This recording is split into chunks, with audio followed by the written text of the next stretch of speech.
Граѓаните не го позиционираа, нешто друго се случи, но добро, не си. Прво, господине Мисовски, во време на ВМРО ДПМН се изградија автопати, се изградија школи, се изградија болници, во Скопје се изградија 4-5 булевари, се изгради спортска сала Борис Трајковски, се догради арената Филип II, се изградија нови театри во Скопје, во Велес, се изградија многу експресни патишта. Вие, господине Мисовски, сте власт 2 години, сте имале буџет на располагање од 3,5 милиарди пута 2, колку доаѓа тоа 7 милиарди евра. Што вие направивте? Дали едно патче во Скопје направивте, господине Мисовски? Не сте направили.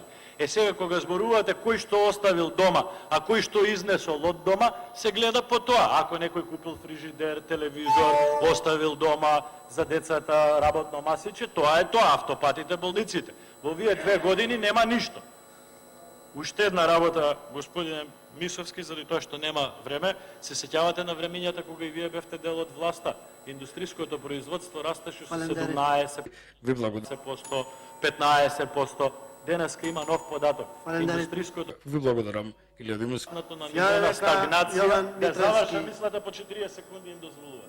20 секунди веќе за кој пат се Значи, денеска индустријското производство е пораснато на ниво на податок на стагнација од само 1,2%. Тоа ви е денешен податок. Сетете се на времињата кога Ви благодарам. коалиција.